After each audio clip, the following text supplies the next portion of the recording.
church is a great place where our boys and girls can be exposed to positive male role models. Pastor Mountain mentioned we could begin in Sabbath school. We could have more males thinking, you know what, let me go and visit Sabbath school.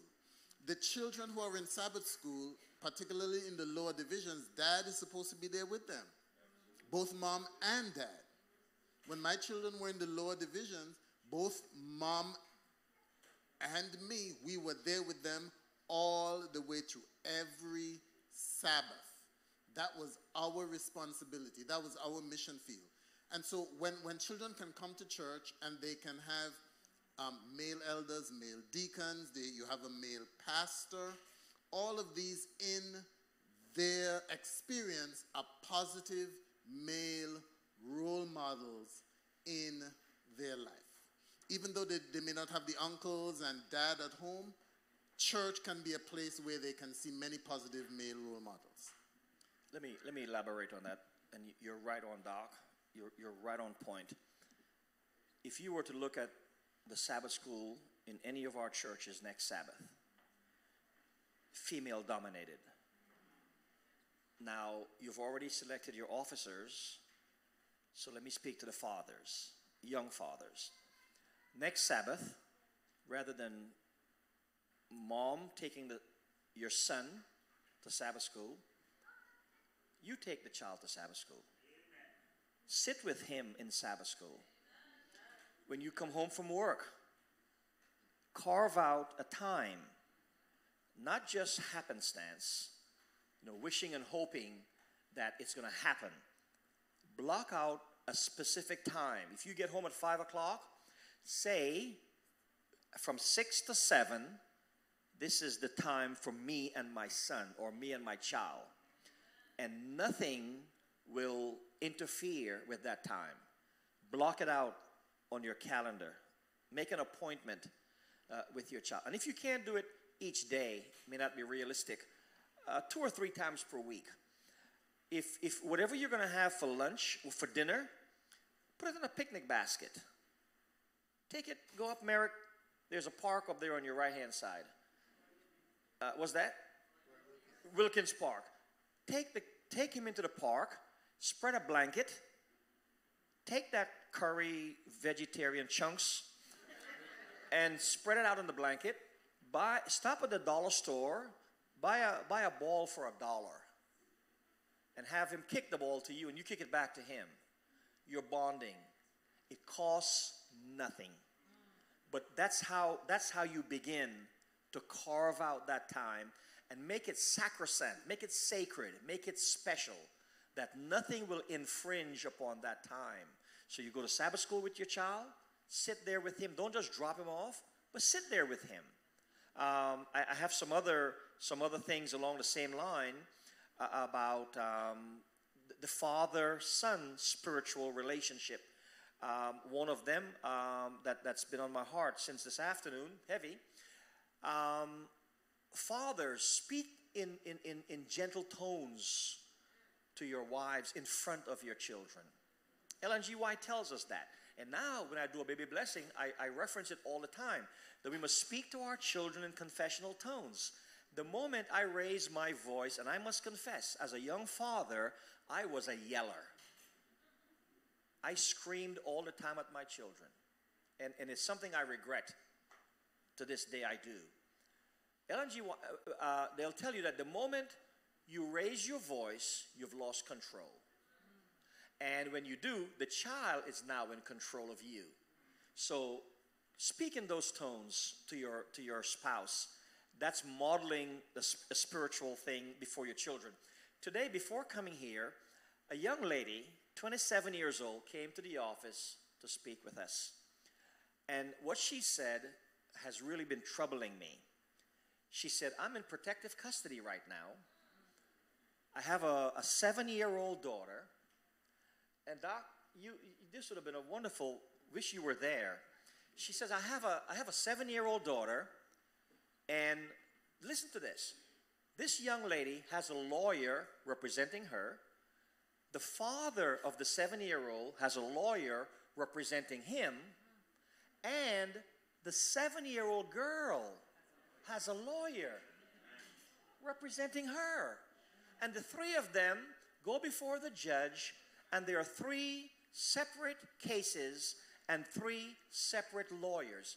So I said to her, would you invite the 7-year-old girl to just come into the office? My wife and I are sitting there. The girl comes in. She begins to suck her thumb. I said to her, hi, would you shake my hand? She will not reach out. The man has been abusing her. Her father has been abusing her. So she's not going to relate to me in a positive way. I said, would you shake my hand? She wouldn't. I said, would you shake Auntie's hand? My wife said, would you shake Auntie Carol's hand? And she gave her kind of a little greeting. But that's the situation that we are faced with. This is what sits before us on any given Sabbath in our churches. These are the circumstances and the conditions. So these are some serious times, and these are some serious situations that we are dealing with. One more question? I have a question. Okay, Am I go allowed? ahead. I mean, I remember when Dr. Harrigan, Pastor Harrigan, approached me to be up here. My question was like, why? But the more I sit here and I listen to these gentlemen speak, it amazes me how God works. Because it amazes me how God works.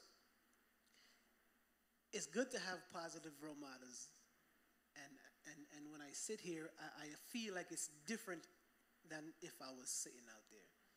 So you know, I just want to, I don't know if I ever thank you, but I thank you for inviting me and for asking me to be here. My question for the rest of you guys is this. You have three children? They're now adults. 3 adults. All right, and you have 3. Pastor, you have 2 and 5. Okay, so my question is, I would like for you guys to think back to when you first became a father, and what was your approach? How did you feel? Some of your fears, some of your, doubts. What was it like being a father for the first time?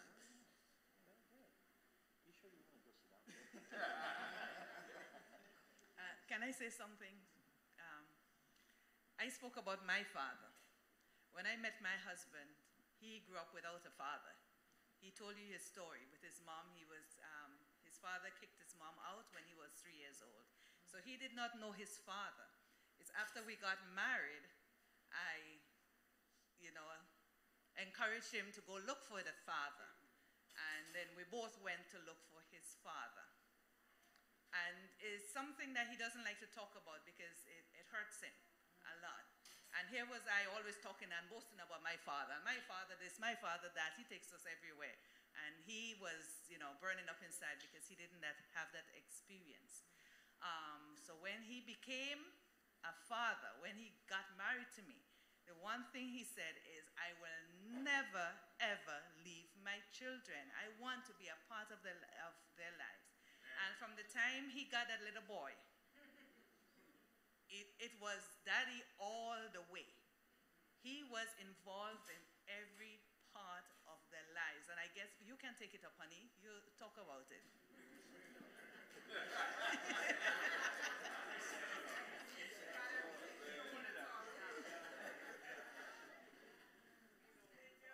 I think unfortunately, or maybe fortunately, a lot of what motivated me to be a good father when I was young was that I was constantly trying not to be my father. And maybe it turned out to be a good thing, but I really was determined that my children would never go through the experience that I do. And Father's Days are very difficult for me because while I should be celebrating the fact that I have 2 beautiful children and we have a great relationship, at the back of my mind, there's always that haunting tone that I don't have a good relationship with my own father. Dr. Jones, I think I need to come see you. And, and I'm serious. That is one unresolved big thing in my life that I haven't taken care of yet. I try not to let it influence my relationship with my children, but it is a reality. And so it's really important to have, as a young father, a determination to be a good father. It doesn't happen automatically. When I was in graduate school at Andrews, studying for my PhD, it's a lot of work, but I would always take time to go outside and play with my children. And one day my wife noticed something that I never noticed. When you look outside, before I went out, there was no one out there. As soon as I took my children out, all the other parents who were in there studying would send their children out. And I was like the Pied Piper of Andrews University, taking the children and singing with them and playing with them, and their parents are inside studying. I really didn't care. I was spending time with my own children. I'm going to attempt to answer your question. Let me start. You asked about the fear. The biggest fear was the concern I wouldn't get it right. But I remember, and I still have the scrubs for all three children. And I remember the first time we went to Flushing Hospital, and they have the pre-birth class, etc. And I was there with the wife, and my wife and myself, we were just talking all this stuff as, you know, new parents to be, etc., and how we were going to do this, that, and the other. And she kept saying to me, don't let them give me any pain medication and all sorts of stuff like that. And I remember leaving the class after watching the video and stuff like that. And I walked in the street, and I put on the front, and all I could say to myself, Lord Jesus, what did I get this woman into? But I remember that when my son was born, two things happened. She had a cesarean, and I was outside the room, and I was all anxious, like Pastor Harrigan. I was really going to do something by being there, right? And I get in there into the OR, and they put me behind the curtain with the anesthesiologist. He just told me, sit there, you know. And my wife was like kind of like in La La Land and stuff like that, and I'm still just talking wonderful things to her. And I remember the obstetrician said, I can't get him out. Everybody in the room just stopped, and they all went to the other side. But I remember when I heard him first cry, and they brought him to me, it was an experience that it wasn't her son, this was my son. And it was humbling. And each birth, I was there. And through the process, I realized I didn't have the answers. There was support, but I had the willingness. And there was one other key thing that's there that you're going to need as a father. You have your spouse. And a good spouse is not going to tell you what you want to hear as a man. She's going to tell you what you need to hear. And then you have the obligation to be an active listener. Doc, you know what I'm talking about by saying being active listener, taking in the information and then truly asking yourself, how can I do better? But then there's going to be points when, as the good pastor said, I didn't really look at it as being a sacrifice. It's a matter of priorities. Because if you don't make the priorities when they're young, I can tell you right now, and Pastor Harrigan, you know what I'm talking about, where I interact with people and in central booking, it's too late then. But you will find yourself at the point in these conversations where you'll be asking yourself, have I done enough as a father? And your spouse is the one who's going to tell you you have, and will give you examples of conversations that mothers will have with their children, because the children will not necessarily have certain conversations, and some of the things that she will tell you will bring tears to your eyes because you understand how you've affected and you've molded and shaped the life of your children. I think I think Brother Campbell, by simply asking the question, tells me that he's interested in being a good dad. And I think you're to be complimented for that. You deserve this seat. You're not going out there.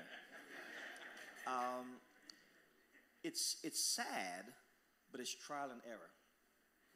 If you buy a toaster for $29, you get instructions in 3 languages. And the day your child is born, all they care about is that you're financially cleared and you have a car seat in the car. In fact, when our girls were born, there were no car seats.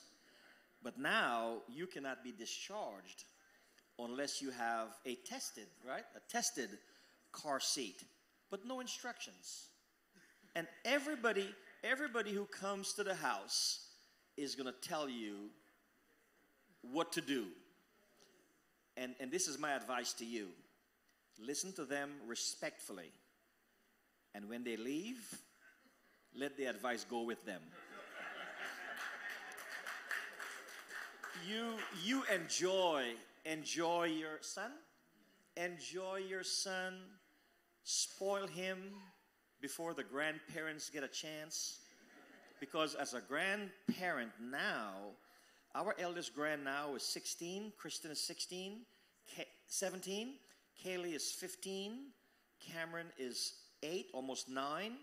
And Carissa, our pride and joy, is 4. And we are having the time of our lives with our grandbabies. So enjoy them. Trial and error. You're going to make mistakes. Just don't break anything. You'll put the pamper on backwards. You'll find out which way is the front after you put it on. It's fun. Enjoy it. And the way you do that is just spending time. When you come home after you've been fixing locks all day, you hold that baby in your arm. It's like all the problems go away. So I applaud you for asking the question. And by simply asking the question, it tells me you're well on your way to doing a great job. I want to expand on what Pastor Martha just said. I have a few aphorisms that I teach my students. And in terms of your question, one of them actually started with my mother, and she told me the story of how she became pregnant with me. And I won't go into that, but she believed that God lent me to her. And I heard this throughout my childhood that I was lent to her. So if you think about that, if someone lends you something that's valuable, you're going to take care of it in a certain way because you have to give it back someday and you don't want any scratches and all that. Children need certain things and they don't need to love you. You need to love them. So one of the good things about being a parent is not to expect the child to love you, but to love them. There are all kinds of problems that come along with wanting a child so that the child can love you. It doesn't work that way initially. Play. Children, their job is to play. My job is to go to my office. My job is to teach my courses. My job is to do my research. A child's job is to play. And if we remember that a child's job is to play, we will let them play. We won't be as angry with them as we often get when they're playing and they interfere with what we want to do. And they learn an awful lot about themselves and about the world. So in terms of fathers who play with, the research is very clear on this. Fathers who play with children have children who are more emotionally stable, they're more emotionally resilient, and they perform better academically. Okay?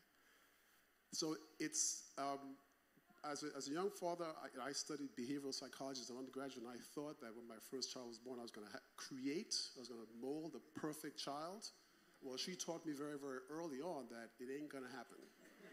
She is who she is, and I had to learn who she was and adjust to who she was. So I was very proud to, like you, to be in the OR when she was born, and I owned her. I claimed her as mine. So even when she was not with me, as I'm driving down Kings Highway with my car and I stopped at the light, I wanted to make sure that the person to my left or to my right saw I had a baby sitting in the back of my car, meant I was a father.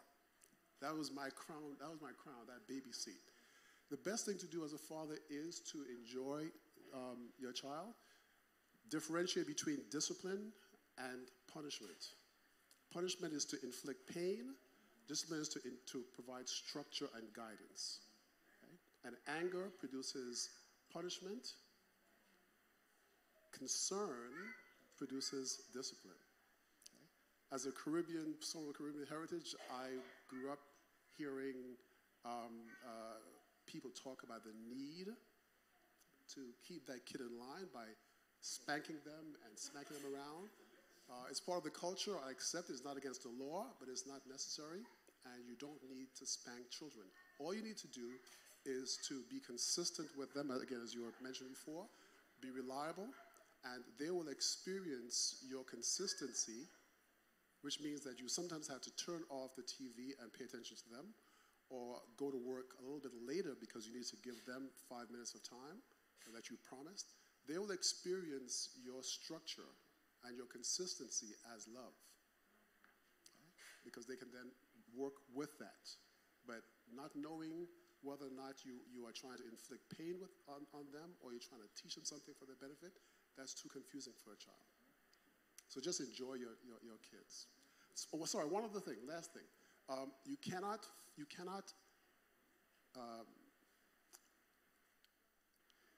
spoil a child, by the way.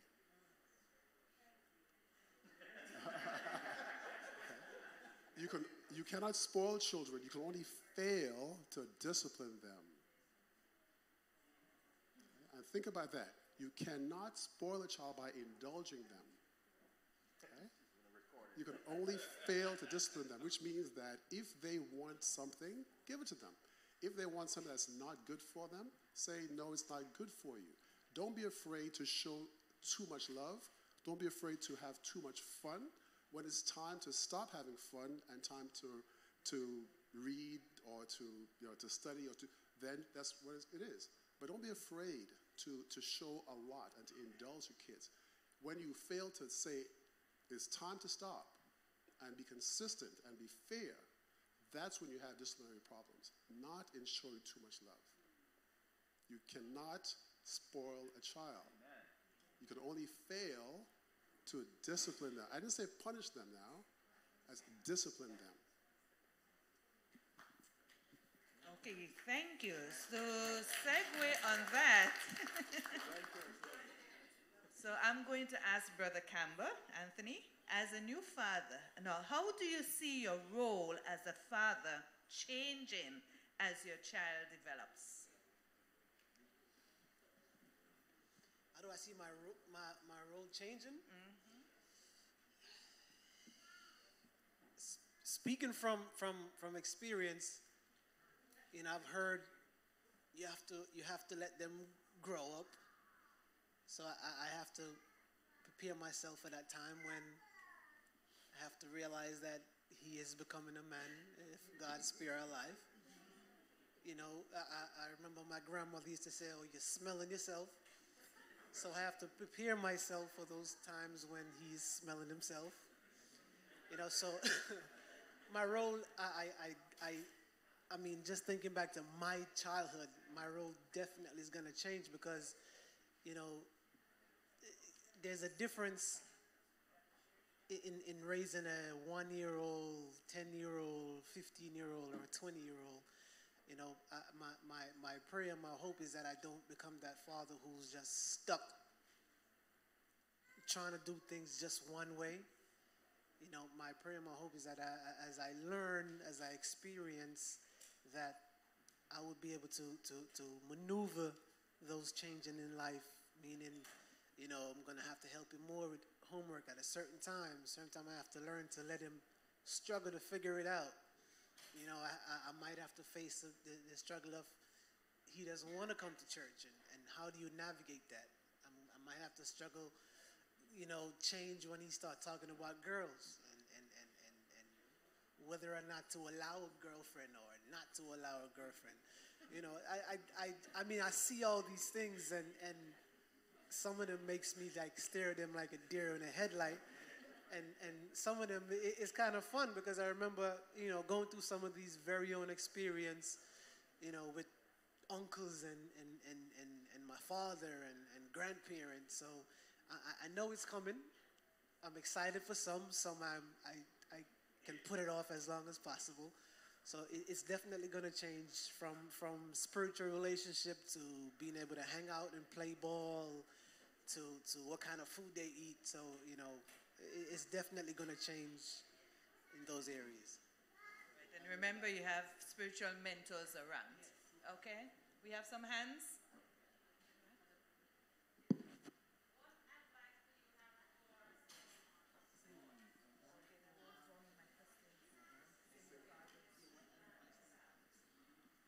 What advice do you have for a single parent, a boy? Raising a boy. If the single parent is a female, I would say make sure that you don't badmouth their father.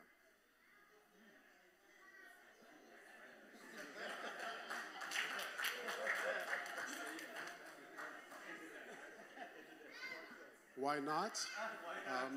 Because what you're doing, remember that the child from birth experience themselves as the center of the universe, and then through feeding and caretaking, they discover the mother, and slowly they realize that they and the mother are separate entities, but they're never really separate completely. Father is the outside figure, and if your view of father, even for a 7, 10, 15-year-old, is a negative one, two things are happening. You're saying to the child that this other person who was part of their conception is bad, and if it's a male, you're saying to him that when he grows up, women will see him that way as well. If it's a girl, she's hearing that when she grows up, the men who are there are available to her are like that, and she's not going to want to look for someone that you would want her to look for. What will happen, however, is she will get connected, she'll be attracted to the person you're describing. So you're setting her up for trouble. That's primarily the reason. Yeah. If you can't say anything neutral or positive, then don't say anything at all.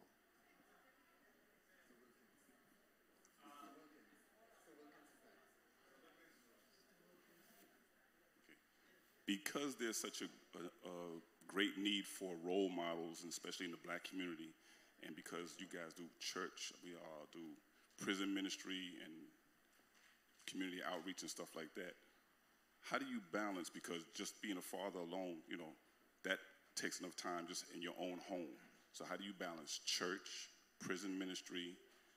I need you to be here for Pathfinders. I need you to talk to my son. I need you to talk to my daughter. And, you know, because you're the role model, they can't get that from everybody else out, you know, out in the streets. That everybody's looking towards you to be uncle, daddy, granddaddy. How do you balance that and maintain some kind of commonality, normality in your own home?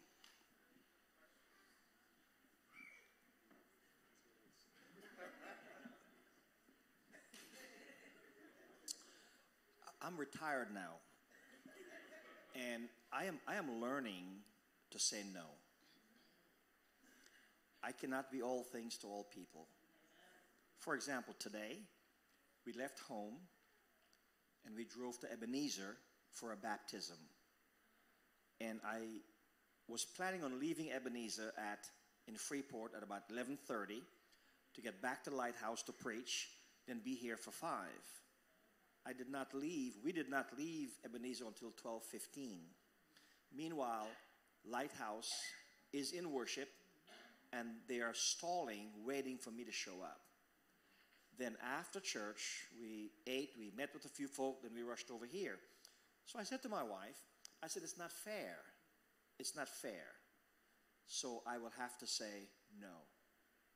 It was nice to be able to go to Ebenezer to baptize a young girl that looks to us as grandparents.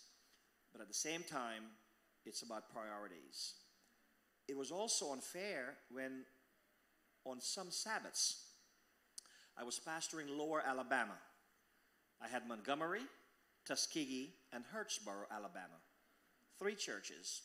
And when we left home on Sabbath mornings, it was 80 miles to get to the first church. And then we would preach on the way back. And on special days like Christmas, Thanksgiving, Mother's Day, Father's Day, I preached in all 3 churches. So our girls got up 6:30, we were in the car, we would drive. Our girls were denied Sabbath school on those occasions. So looking back on those experiences, I wish I had learned earlier to say no. And especially as a young father, as young parents, the people that you say yes to may be transient, but your family is permanent. And so it's about priorities. I talked about carving out special times and making them sacred, making them sacrosanct, and not allowing anything to infringe. As I got older, the same guy, Bill Reynolds, taught me this. He said, too soon old, too late smart. So now that I'm too soon old, I'm 68, now that I'm too soon old, I'm too late smart. So looking back on some of those decisions, some of those times, I wish I had learned to say no earlier.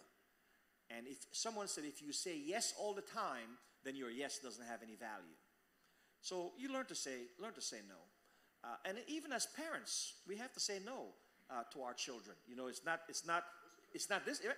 parameters and it's discipline. It's not punishing them, but it's discipline. And so, hope that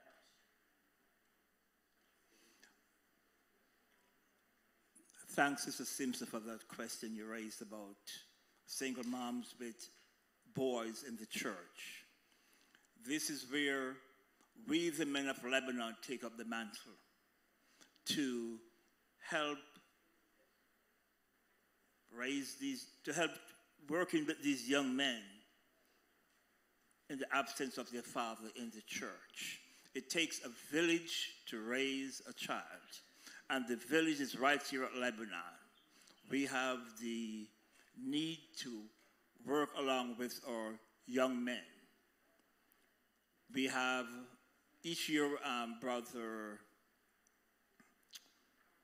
Parker, Brother Josiah, my good brother over here, Brother Green. We take the young men to car shows. We do quite a few other things for them. And they enjoyed it. My grandson loves to go there too. I want to see more for men here at Lebanon stepped up to the plate to help our young men. I was very delighted this morning and excited to see Brother Leighton Williams, who grows up in this church, very active. This morning he was in Sabbath school. His deliverance and his presentation was so wonderful. We all enjoyed him. So we have a lot going on, but we could do more with our young men. Sister Wilkins.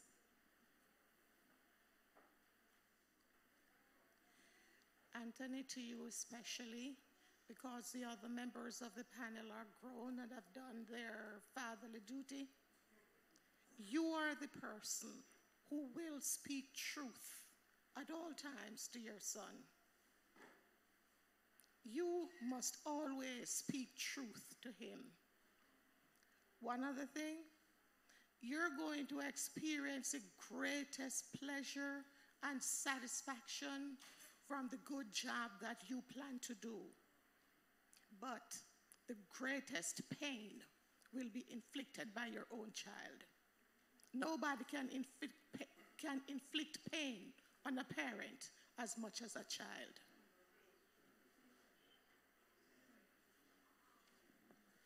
I was going to say something, and Pastor Warner, you had said, we're talking from the standpoint that when we hear things, it's not reflective of personal experience for folks. So I'm just going to provide something to you as a father. I think one thing is clear and evident to me through the process of fathering. I get continuous examples of God's amazing, unconditional grace to us. And in actions of interaction with our children, there are times where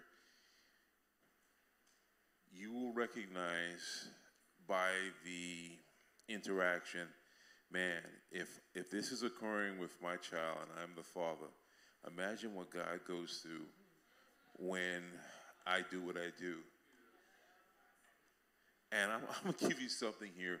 One of the toughest things for a father is to be in a position where you just don't know how it's going to be provided. And I will remember one of my children, I got a call, and the call was out of desperation. And the child really, really needed something, and I just didn't know how I was going to do it. But I said to her, the same way your Heavenly Father provides for you, don't you think your earthly Father is here to provide for you?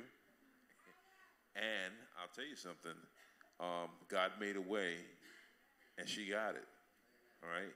And it wasn't something trivial. It wasn't something trivial. So I think there are lessons that are there. And there will be things at times that will occur with your children. And it may not be the direct fault of your child. It may be just a circumstance of what occurs and when. And yes, it will be painful. But God gives you the strength for forgiveness. And God has given you the all within to be in a position of support. There are things that will occur that you just don't agree with, okay? But you also have to recognize that that child is living it out. And there'll be a lesson that that child will learn. But at that moment, the fact that that child came to you with this situation is the moment you step in as a father to support them and turn that situation around. And when you just don't know how to bear the pain, it's amazing what prayer does.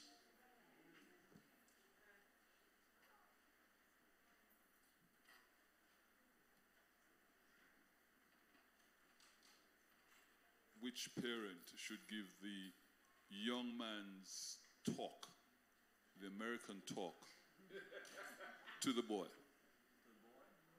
to his son? You're talking about the birds and bee talk? No. Which talk? The Life in America. Oh, Pastor, can I take this one? Please. I'm glad you brought it up, and we're being frank here. In America at this point in time, I think we're living at a point where each morning we wake up and we say, Lord have mercy, what next? And it's almost as if there's an open license, overt racism that has occurred. In my career, as I've moved up in various places of management, I can think about circumstances where I've sat in a room where I'm the only black face that's there, and only because at the level of senior management that they felt comfortable with me, that their true colors would show through as they talked about certain situations. In my current capacity in my organization, there's only, let me think about, in this division, there's only one other person that is an African American who's a deputy director. The diversity of the organization, this part of the MTA, is extremely diverse. And it never stops to, it never ceases to amaze me that if you understand the history of transportation in the United States and the Coleman Porters, for example, that if a Coleman Porter was alive and he would turn around and see the faces, when I use the word black, black is not being homogeneous because there's various members of the family that are African American, etc. They would be in total shock. There will be a coming point in time where you as a parent, because we will, especially as a man, you will go through circumstances where you know you are ultimately the best qualified. that you were prepared. And at the end of the day, you just didn't get it. And then when you see who gets it, you'll just basically shake your head, because you'll understand that there's a thing called in this country, and it's still there, white privilege. I cleaned it up because another vernacular is called white man's welfare. But you as a man, when you're talking with that young man, despite the disappointments that you may have had, okay, which he may not know about, he looks at you from the standpoint of what you have achieved, what you've demonstrated as a successful person. I will never forget when my son came and he sat down and he spoke with me, because my son graduated from Syracuse University. And he graduated with 2 degrees. And he was all on track, and he had great role models. Pastor, you know of one of them, who's a senior vice president right now at the age of, 42? And at that time, when he was interacting with my son, he was about 34. Son came in and he was very disappointed because he wanted to go into an area of financing that we were talking about hundreds of millions of dollars. And he had his role models. And when it came down to it, and I won't mention the name of this multi-billion-dollar entity, but he and another female, white female, did a presentation, and it was his ideal that was brought to fruition and accepted that saved several millions of dollars. And they were extremely impressed with both of them, but at the end of the day, the white female was given the road, so to speak, and mentors to move into the division of financing, and he was greatly disappointed.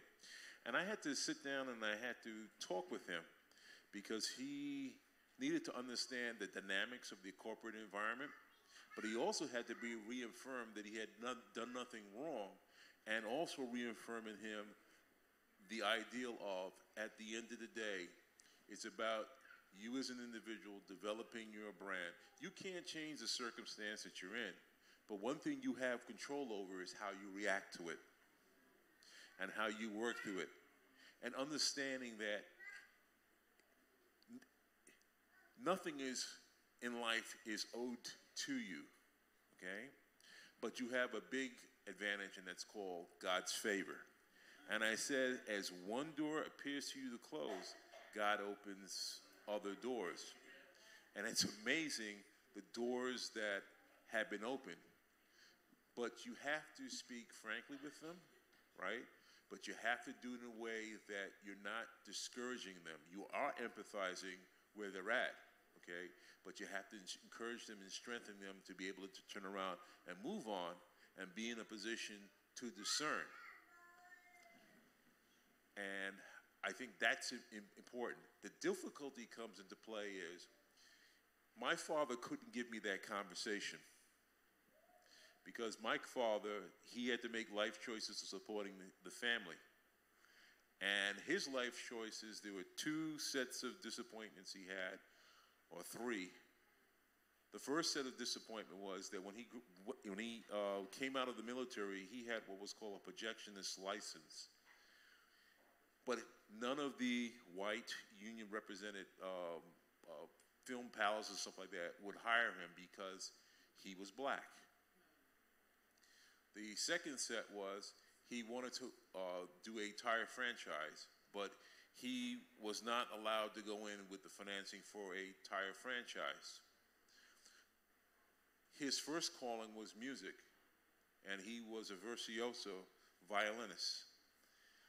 But he had to make the sacrifice. I think the biggest disappointment he had was the same organization that I'm working for in terms of parent organization. He took an examination for a foreman's job. And I remember seeing my uncle sitting at the table with him, going over, teaching him how to read blueprints, etc. At the end of the day, when he took the test, he didn't pass the test because the test was not based upon the technical part of, if you understand how to read this print and you can do it well, it was based upon the information that if you weren't exposed to the information, you couldn't pass the test. But imagine now, when you look back, even to this day, it's amazing. He looks at me and he sees me in the role where I'm at, managing a project that's over $1 billion. and he sits back and he's received the satisfaction that the sacrifices he made was well worth it. So, yes, it's a conversation that we have to have. It's a delicate conversation, but you as a father, you'll see the situation, and you will know when it's time to have that conversation. I think the biggest difficult conversation we had besides the career place is what happens when we're out here in the street and we're driving and we're meeting with law enforcement. That's a conversation we've done at other churches with other people that are members of law enforcement or African Americans.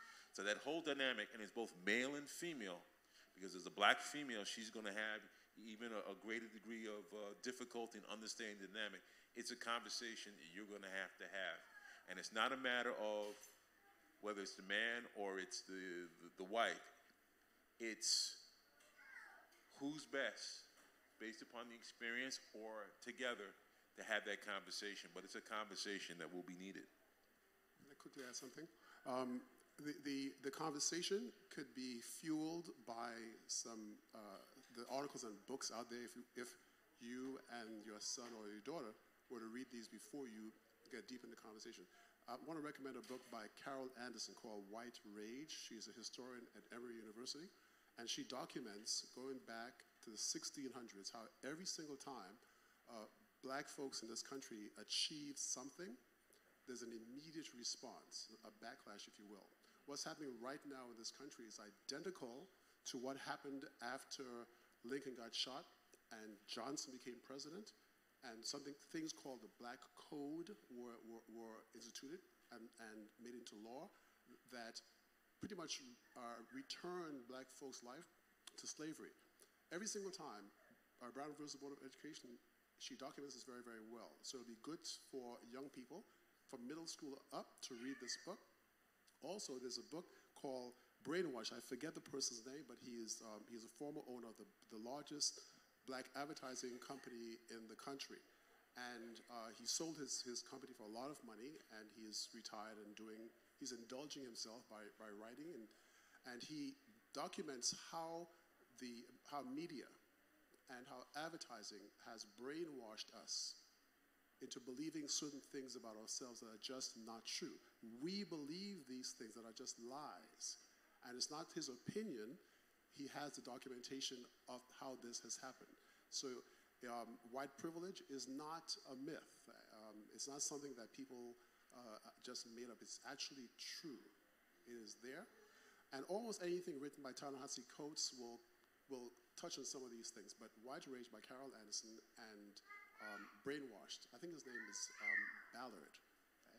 Read that and have a conversation with your children about that. You as the father, again, will be introducing your child to the realities of the world. Mom could make them feel good and safe and comfort them, which is very, very important. And you can equip them with knowledge and tools to deal with the outside world. That's what our role is. Excuse me? Touch on the police. I tell my sons, you're black men in America. When the police tell you to stop, stop. What they say, raise your hands, raise your hands. Do what they tell you to do, because you don't want to give them any reason whatsoever. Exactly. I have a friend from high school who was a police officer, and this is 25 years ago or more, who would tell me, he resigned, because he would tell me that he couldn't take it anymore when they would arrest young men in Brownsville, take them to the police station on Utica Avenue, take them to the basement, and physically abuse them just for their pleasure. Okay? This was long before phone cameras and what we see going on today. Black men in America, read, again, Carol Anderson will tell you what the situation is, and you'll see how it's being systematically being repeated. There was a time in this country when the rite of passage for white young men was the rape of a black woman. Okay? That's what they did to be able to become, a man. And this was sanctioned by our government. Okay? So that's the conversation. Again, fathers, introduce the world to our children. Dr. Jones, can you address things like bullying and screen time and social media? And who should have that talk? Are there bullying lessons fathers are better able to teach than mothers? are better able to teach than mothers? Mothers, yeah. Things No, like bullying and fathers stuff. have that special role, and it's not, fathers, what fathers do cannot be done by mothers, and what mothers do cannot be done by fathers. And by the way, a father doesn't have to be a biological father. It could be the elders in the church, any male in the church who is willing to listen to what the child has to say. Get to know what the child's internal world is, more so than telling them what they ought to do. They hear it from the pulpit all the time, but they don't have many occasions to have an adult say, tell me, what do you think, what do you feel? And then listen to what they have to say. Bullying is a complicated matter, and the research in that is actually mixed. There's a time when we believe that people who bullied had low self-esteem. It's not true, apparently. It's just simply a seeking of power and wanting to dominate. The way to handle bullying, it's not my area of expertise, but it does come across my children and my students' children from time to time, is to have the authority, whoever that person may be, the adult in the environment, address it. Don't keep it a secret. Because when you keep it a secret, it will grow. It does not go away by itself. Media, limit it. If fathers play with children, okay, they'll spend less time on social media. Okay? If fathers talk to their children, they'll spend less time on social media. I don't believe you can stop children from being connected electronically. It's just part of the reality of our world.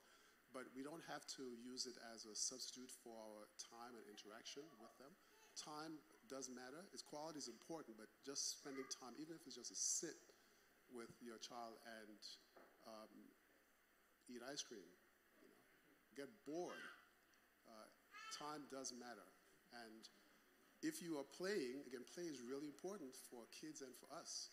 If you're playing with your children, they're not, and this, by the way, this does change brain activity over time. Brother Campbell, let me give you some advice. As a father, yes, you're involved, but part of your job is setting boundaries. And it never ceases to amaze me. I sit there and I look at media, and I used to work in media, and you hear, you've been in the how many people have been in supermarkets, and you hear little Johnny, especially a little white Johnny, curse off his mother, and you do everything you use to say, Lord Jesus, help me. You want to take this child, slap the child, and then slap the mother on top of it, right? Okay. I never had this thing about, in my father's house, you would never do this thing about you're going to close the door. So I'm going to bring it to the practical point here. In our house, there was no such thing as a privilege of privacy, okay? Your First Amendment rights were moderated in the house. Your access to television, and I know it's changed. You have a road ahead of you because technology is used in education, and some people let technology babysit their kids, etc. But involvement in your child means having the door of open conversation so you know what's going on with the child. The child is not having a play date unless you know who the parents are, who this child is, etc., and what this environment is, and you're going to that play date, okay? Electronic devices, I remember, Pastor Harrigan, remember my daughter embarrassed me on Black History Month in front of the church, and she said she had a dream that someday her father would get her a cell phone, right? And I think she was 15 at the time. There's a different way of communicating. It drives me nuts that kids do. I can turn around and call the phone. No one answers the phone, but if I text them, I get an instantaneous response. So we've changed that up by putting boundaries in place and expectations in place and clearly understanding what's going on. I have no problem of locking down the computer as to what they're going to turn on and access, and guess what? The door would stay open, okay? There came a point in time when that changed as trust built, right? But you have to be involved. And when situations occur, do not be afraid to take the role with the wife and go to school and inquire and get more information, okay? There's that expectation that's there. And also, sense the mood and attitude of your children. They may not articulate it verbally that something is wrong, but you have to be in tune of understanding, I'm looking at the body language or seeing change in behavior, and you have to do the part of inquiring. Is it all perfect as a parent? No. But you will not find that situation. God help me when I have grandkids, Pastor Harrigan, because I will not be sitting there. Yes, parents will have to raise them, but that thing about closing doors and just doing with it, no. You set the boundaries. Okay, my last question to you is this. Are there any strategies that parents can use to start conversation with their adolescent children who are not interested in talking? What strategies can we use? I want to jump in on this one. First of all, as parents, we should be interested in what our children are interested in. We should be interested in what they are interested in. For example, last night, I had a wonderful conversation with my 4-year-old granddaughter. She's in California. Her father is running a crusade out there. And I said to her, Carissa, how was your day? She says, I saw Invincibles, Incredibles 2. And I could have said to her, child, look, the sun is about to set. You ought to stop talking about Incredibles.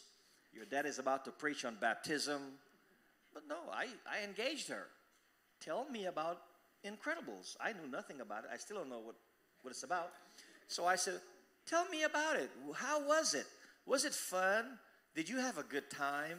In other words, I am interested in what she is interested in. Let me give you an example. Some years ago, right here in Northeastern, we were at workers' meeting one day, and a pastor came up to me and he says, Mounter, I need some advice from you on parenting my teenage daughter. He says, we don't communicate. We don't talk about anything. I said, all right. I said, I'll tell you how you can communicate with your child. I said, I want you to go out and buy Jet Magazine. And Jet Magazine will tell you the top 20 songs. And from your reaction, I'm connecting with you. I said, Jet Magazine will tell you what the top 20 songs are. So spend a couple of dollars and buy a Jet Magazine. Or if you are like I am, just go to the store and read it and put it back on the shelf. As though I'm the only one who does it. So you know what the pastor said to me? He says, that's not good advice. If she doesn't want to talk about the Bible, I have nothing to talk to her about. I said, my brother, then why are you coming to me for advice and, you're wasting my time? His daughter is no longer in their home. She's probably 20-something, 25, 26. She's not in their home. He just was very rigid, very austere. And I'm kind of glad he never was my pastor. But we have to be interested in what our children are interested in. Now, if I want my child to be interested in what I'm interested in, I have to have a reciprocal relationship. And as parents, and this might get controversial, it's been a good evening so far, but as West Indian parents, some of us could be very, thou hast said it, I didn't say you, am I right about it? Some of us can be very rigid and very strict. And I remember a panel discussion at Hanson Place some years ago, and Ella Straker was on the panel. And we were talking about discipline. And I never forgot what he said. He said, what we call discipline was nothing more than punishment, child abuse. And I think Dr. Jones touched on that tonight. So we have to get out of our rigid comfort zones or discomfort zones and get into the point where we are open and we are conversant. Our second granddaughter, Kaylee, is my tech tutor. And I have the best times with Kaylee when I go to her and I says, Kaylee, could you help me understand how to use this phone?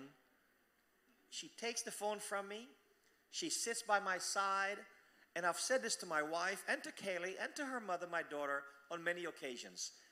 Our granddaughter Kaylee is at her best in her speech, in her professionalism, when she's helping her grandfather on something to understand about his phone.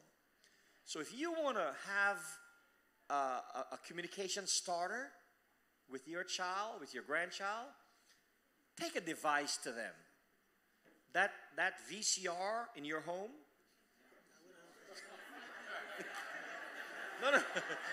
No. That VCR in your home that's been flashing for the last 10 years, just say to your granddaughter, could you help me with this VCR? And the first thing she will say is, Grandpa, what is that? Let's go to the store and I'll update you. And you will have the best evening of your life. She'll take your granddaughter to Best Buy or some store and spend a couple of $100. And when she gets back to the house, in about 2 minutes, it will be installed, and you and your granddaughter will be sitting there watching a show, eating ice cream, and having a wonderful time. Friends, it's very simple. It's not complicated. We have to come off of our horses. We have to come down and humble ourselves. We have to admit that there are some things we don't know, and the young people, they know it, and to say to them, help me, and watch a world open up for you and for them. One thing I would like to say, and perhaps this is the last thing I will say. Parents, we cannot do it all by ourselves. Fathers, of course, we can't do it all by ourselves. We need mothers. I think that we ought to have a circle of people in our lives who would help us to steer our children in the right direction. A lot of us are very touchy about our children, and we don't want anyone correcting them or talking to them.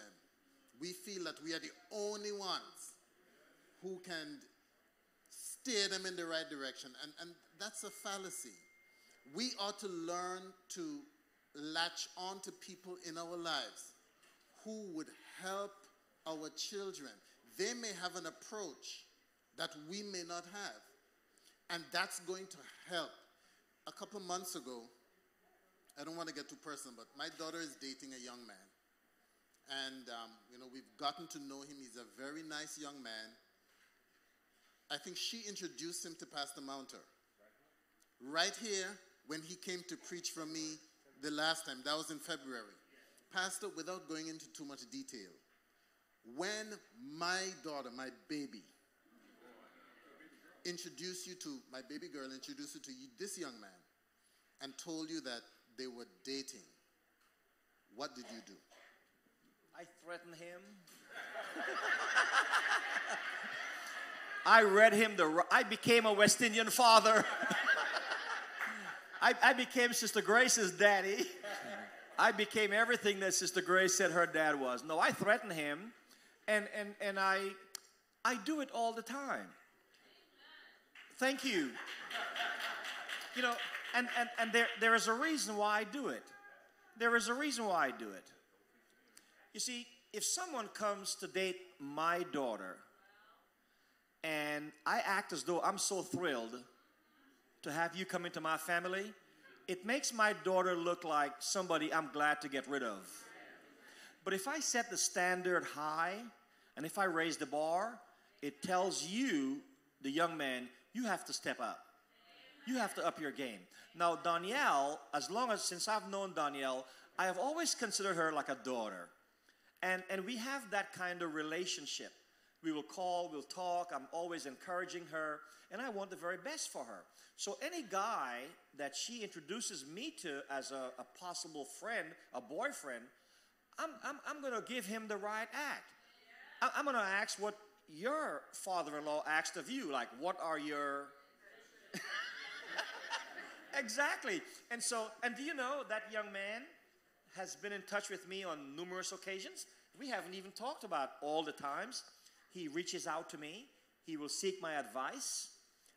In fact, we have an appointment that's scheduled for the next few days where he and I are going out to meet with someone because I established a standard for him.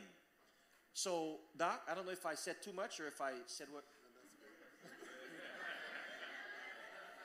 I hope this meeting is not... Okay, it's all right, it's all right. I'm forced to say something about this. Another, maxim, children need to feel safe. Young children as well as adult children. Okay? When people feel safe, they can thrive. When people don't feel safe, they move inward to protect themselves. This story here is one, as I heard it, is that your daughter was made to feel safe. Why? Because there was a man who was able to interact with another man and say to the other man, keep this young lady safe. Okay? Now, mothers have had to do that throughout our history in America, but it's best done by fathers simply because of the gender issue. Men will respect other men more than they will respect a strong female. Because that strong female, if I'm that male and I have to interact with a strong female who's going to threaten me, she's threatening my manhood, and I'm going to find some way to reclaim my manhood, and it's usually not a good thing. So fathers are very, very, very important for the psychological development of children, even adult children. And if we could just remember some of these, again, keep our children feeling safe. Safe from want, from need, from harm, from a wide range of things, not just safe from physical harm. But that's our job, is to make sure that they're safe and allow them to play, because children, when they don't feel safe, they don't play. Any child you see who is not playing, they are not feeling safe. Okay? Children do not play if they don't feel safe. Children do not allow people to touch them if they don't feel safe with that person. So just the way it is. Okay, the last question will go to any child. Do we have any child here who would like to ask a question? Any young man would like to ask a question?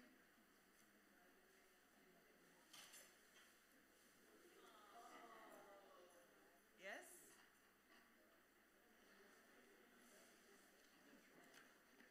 All right, if not, okay, Dr. Parker has something. And this will be the last one, and then we'll wrap up.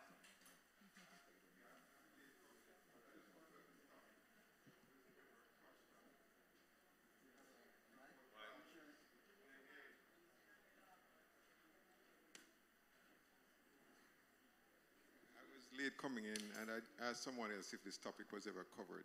We're fathers and church members, of course. And we've heard about fathers being the head of the household.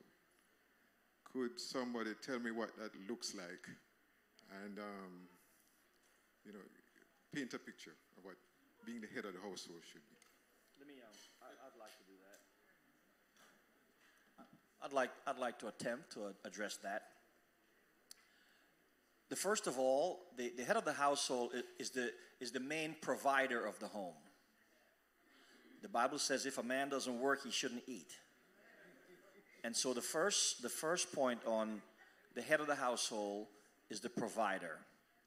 Maslow, the theorist, speaks of the hierarchical needs, and Dr. Jones, Dr. Harrigan can speak on that in great detail.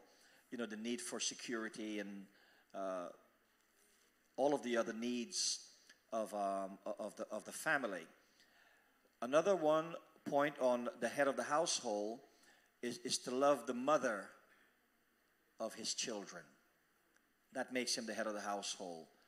Is to respect the mother of his children. I touched on this earlier about being tender with the words. Something that's very near and dear to me and something that I have zero tolerance for, is that the man, as the head of the household, should never hit his wife. I heard Ella C.D. Brooks say something in 1984, and I've said it in jest. And one time, a dear lady told me never to say it. She was a small of stature. In fact, the husband told me not to say it. But as far as hitting, Ella C.D. Brooks says that you should never hit your wife. He says, a man, if you hit your wife, shame on you. But if your wife hits you, you deserve it. It always gets a laugh. But this one fella told me, please don't say that, because my wife is a small girl, but she packs quite a wallop. So nobody should hit. But as far as the man as the head of the household, the man is the one to provide.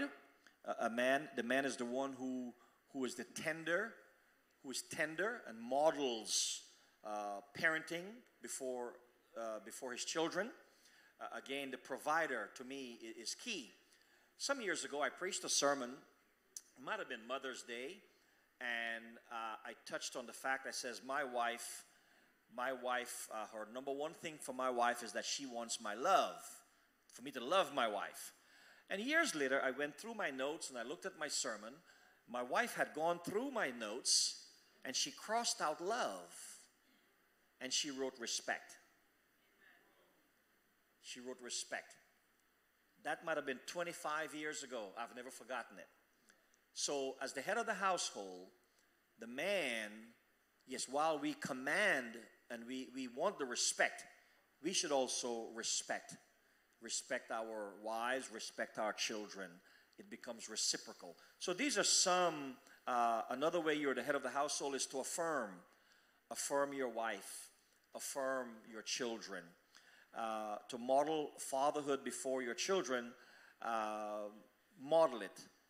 Because many of us don't have those role models. We've touched on that already, not having a father. We didn't have that as a model, but if you really want to be a father, a man, there are so many resources out there, and we've touched on that extensively. So those are some of the ways that the man is the head of the home. He's the spiritual head of the home. He is the one who says to the family on Friday night, it's time for worship. Amen. The man is the one who says, like right now the sun is setting about 8:36. He's the one who says about 8 o'clock on Friday evening, all right, let's prepare for worship so we can welcome the Sabbath. That's the man. That's what a real man is. He's the spiritual head of the home. He's the one who ensures that his wife is well prepared for Sabbath in terms of her dress. He's the one who ensures that the wife is prepared for Sabbath if she has been working in the yard all day or working out wherever she's working all day, that she has an appointment with the beauty parlor. And I knew the ladies would say amen. He's the one who ensures that his son, when that son is 7, 8, 9, that you take the boy down to the store and you get proper clothing, Sabbath clothing for the boy. That's what the man is. That's, to me, now that's the biological. But as Brother Mahoney said, in addition to the biological, there are other spiritual fathers. I know many, many men who have never biologically produced a child, but who are tremendous fathers, because they will step out of their comfort zones and they will help, they will assist. Let me get personal. In 1996, I did evangelism in South Africa. And shortly after leaving South Africa, or while there, a man named Jeff Cupido followed me everywhere I went and took pictures. And some of those pictures are still in homes all over South Africa. Shortly after I left, I got word that Jeff Cupido died in a car accident. And then I met his daughter some years later, and his daughter became a daughter to me. I had never met her before, never met her in 96, but I met her around 2005. She became like a daughter. When she was married in 2010, I flew to South Africa. My wife and I bought her a wedding dress. I'm not bragging, I'm just making a point. I'm answering the question. What a real man, what a real father is like. She did not come from under my wife's heart, but she came from within our hearts. By under meaning from her womb, but she came from within our hearts.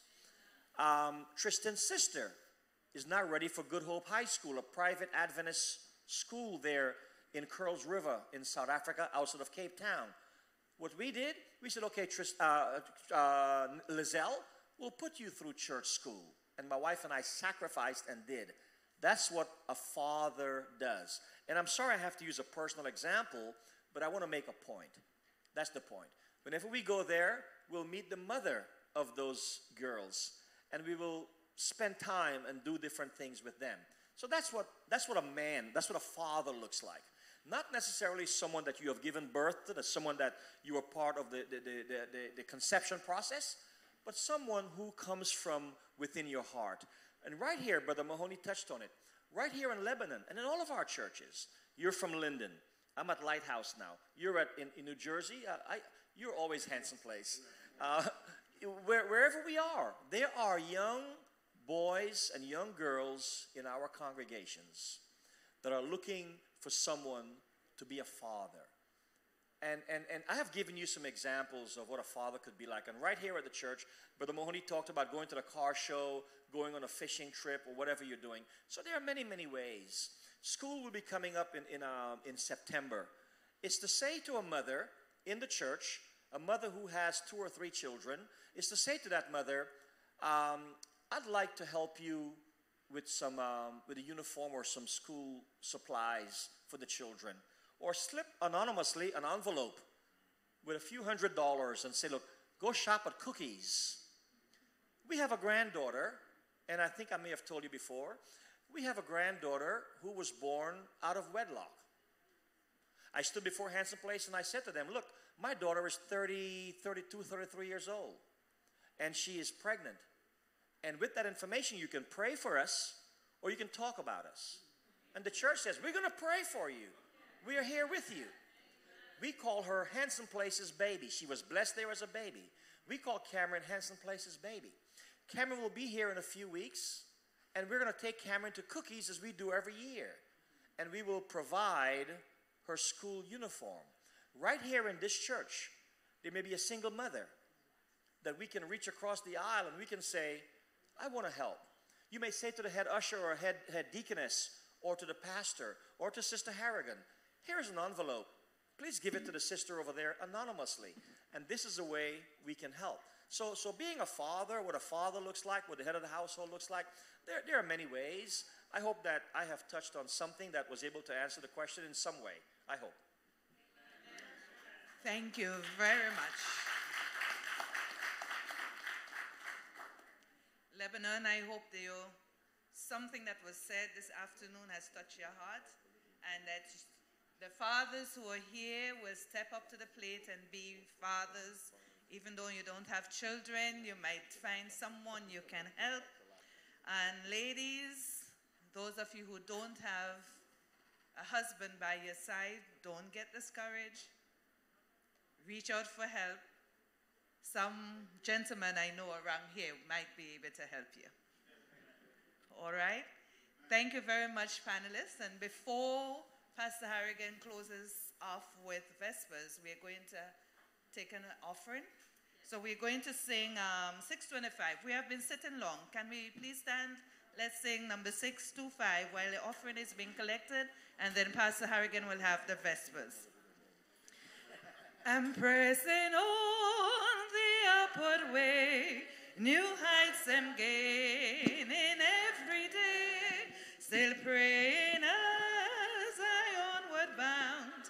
Lord, plant my feet on higher ground.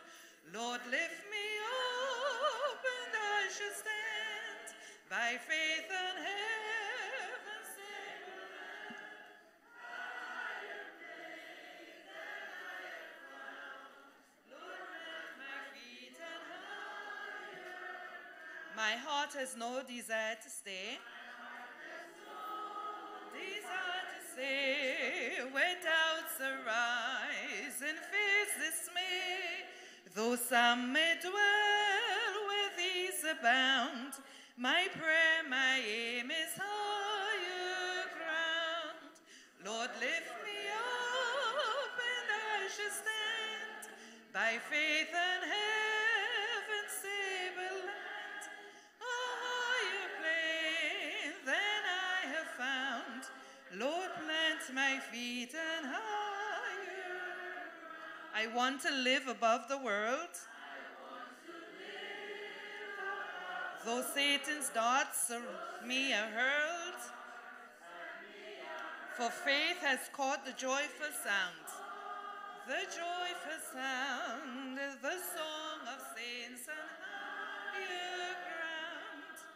Lord, lift me up and I shall stand by faith